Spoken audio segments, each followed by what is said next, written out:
فتقبلها ربها بقبول حسن، فتقبلها تو قبول کیا اس کو، فتقبلها یعنی قبول کیا اس کو، کس کو؟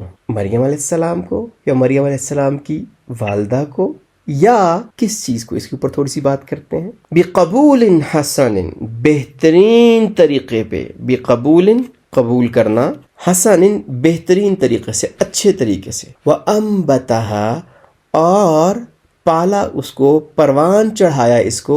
انبتا جنرلی آتا ہے جو ایک پودا جس طریقے سے بڑا ہوتا ہے، نباتن بڑھانا، حسنن بہترین طریقے سے. وَكَفَّلَهَا اور کفیل ہوئے اس کے، سپرد کیا اس کو، یعنی یہ جو اولاد ہوئی مریم علیہ السلام، زکریہ حضرت زکریہ علیہ السلام کو. کلما جس وقت داخل ہوتے وہ علیہا ان کے پاس، زکریہ علیہ السلام، المحراب محراب میں، حجرے میں، وجدہ پاتے، عندہا ان کے پاس، رزق کی مختلف یہاں پہ ڈیفینیشنز ہو سکتی ہیں. رزق سے مراد کھانا بھی ہو سکتا ہے، پھل بھی ہو سکتے ہیں، اور روحانی رزق بھی ہو سکتا ہے، علم بھی ہو سکتا ہے، حکمت بھی ہو سکتی ہے، دانائی بھی ہو سکتی ہے، عقل مندی بھی، یہ ساری چیزیں رزق میں شامل ہیں. کلما دخل علیہا زکریا المحراب جب بھی وہ ان کے حجرے میں داخل ہوتے، وجد عندہا رزقا ان کے پاس رزق پاتے، فروٹ ہوتے ان کے پاس، پھل ہوتے، ثمرات ہوتے، یا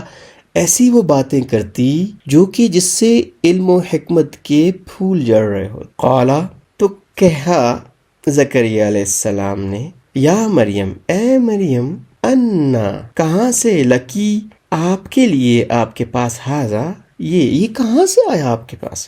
قالت کہا مریم علیہ السلام نے، ہوا یہ، من سے، عند اللہ اللہ کے پاس، یعنی یہ جو رزق آیا ہے یہ کہاں سے آیا ہے؟ اللہ کے. ان اللہ بے شک اللہ، یرزقو رزق دیتا ہے، من یشاء جسے چاہتا ہے، بغیر حساب بغیر حساب کے، بے حساب رزق جس کو اللہ چاہتا ہے، جس قسم کا رزق چاہتا ہے اللہ تعالیٰ. کہ جب بھی ہم رزق کہتے ہیں تو ہمارے ذہن میں جو ہے نا وہ روٹی آ جاتی ہے، ہمارے ذہن میں جو خاکہ بنتا ہے نا وہ کھانے پینے کی چیزوں کو رزق کہتے ہیں. رزق کو ہم بہت محدود کر دیتے ہیں. رزق ہر اس چیز کو کہتے ہیں جو ہمارے لیے فائدہ مند. اولاد بھی رزق ہے، میاں بیوی، اچھی بیوی، اچھا خامند بھی رزق ہے، اچھے دوست رزق ہیں، علم رزق ہے، اللہ کی طرف سے حکمت کا عطا ہو جانا، اچھے اخلاق، یہ ساری کی ساری چیزیں رزق. اس آیت کا ہم پہلے ترجمہ پڑھ لیتے ہیں اور پھر اس پہ جاتے ہیں. چنانچہ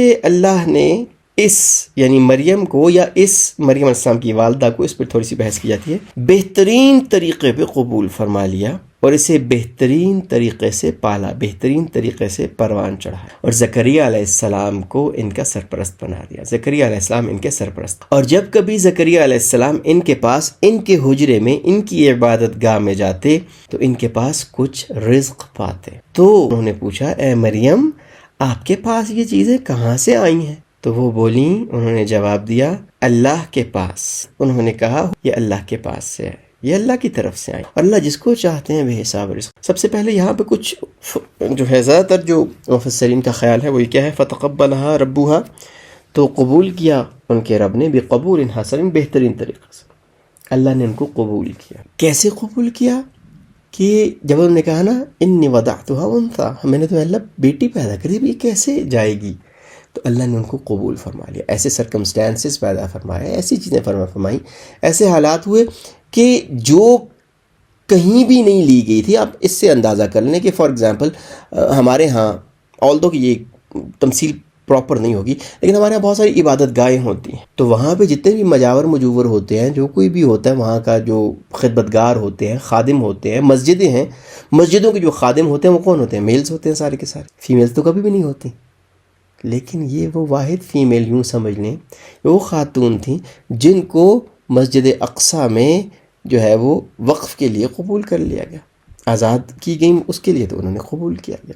فتقبلها ربها تو اللہ نے قبول کیا، یعنی مریم علیہ السلام قبول کیا.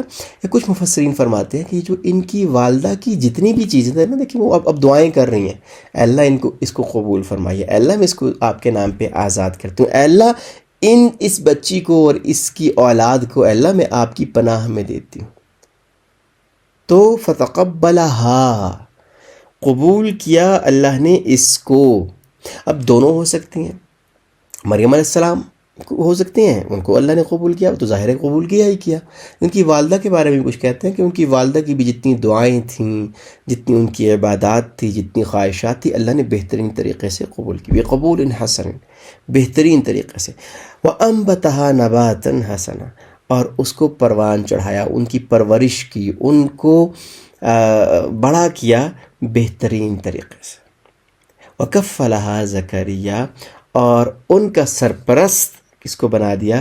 حضرت زکریا علیہ السلام. زکریا علیہ السلام کے بارے میں کچھ مورخین، تاریخ دان کہتے ہیں کہ یہ مریم علیہ السلام کے خالو تھے. یہ مریم علیہ السلام کے خالو تھے. تو خالہ جو ہے وہ بمثل ماں ہے، تو اور تھے بھی اللہ کے نبی.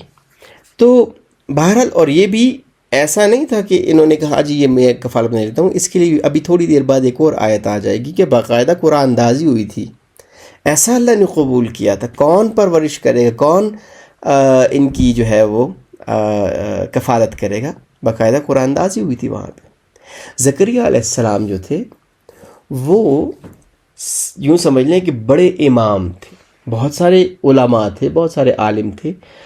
ان میں جو یوں سمجھ لیں کہ متولی تھے، جو جس طرح ہمارے ہاں ہوتا ہے نا، ایک مدرسہ ہے تو اس میں بہت سارے علماء ہوتے ہیں، لیکن ایک جو ہوتا ہے وہ ناظم ہوتا ہے، یا مدرسے کا سب سے بڑا جو ہوتا ہے، اس کو ہم CEO نارمل کہتے ہیں، ڈائریکٹر کہتے ہیں. تو زکریا علیہ السلام تمام علماء کے بڑے بڑے علماء میں سے، یعنی بڑے عالم جو تھے، سب سے بڑے جو تھے وہ زکریا علیہ السلام تھے. تو زکریا علیہ السلام نے مقرر کیا گیا، وہ ان کے کفیل بنے، وہ ان کی جو بھی ٹیک کیئر کرنے والے بنے. تو پھر زکریا علیہ السلام کبھی کبھی ان کے پاس تشریف لے جاتے، حضرت مریم علیہ السلام کے پاس تشریف لے جاتے. تو عند المحراب، محراب سے مراد یہ نہیں جس طرح ہماری مسجدوں میں محراب ہوتے ہیں جہاں پہ امام کھڑا ہو کے نماز پڑھتا ہے، نہیں، اس سے یہ مراد نہیں. محراب سے مراد ایکچولی جو عربی میں، پرانی جو عربی ہے اس میں محراب ایکچولی اونچائی پہ بنے ہوئے اس غار کو کہتے ہیں جہاں پہ شیر آرام کرتا ہے. یعنی وہ اتنی اونچائی پہ ہوتا ہے، اور ہوتا بھی شیر کی جگہ ہے، جہاں پہ کوئی اور نہیں آتا، کوئی اس کو ڈسٹرب نہیں کرتا، جہاں پہ جا کے وہ آرام کرتا ہے، خلوت والی جگہ. محراب اس وقت کے حوالے سے محراب ان حجروں کو کہتے تھے جو تھوڑی سی بیت المقدس میں اونچائی پہ بنائے جاتے تھے، جہاں پہ معتکفین اور جو نیک لوگ ہوتے تھے وہ بیٹھ کے اللہ کی عبادت کرتے تھے، اور ان کو کوئی ڈسٹرب نہیں کرتا تھا. تو ایسا ہی ایک حجرہ جو تھا، ایسا ہی ایک کمرہ جو تھا، وہ حضرت مریم علیہ السلام کے لیے وقف کر دیا گیا تھا، اور وہ وہیں پہ ہوتی تھی. یعنی وہاں سے کہیں آتی جاتی نہیں تھی، وہ وہیں پہ اللہ کی عبادت کرتی رہی.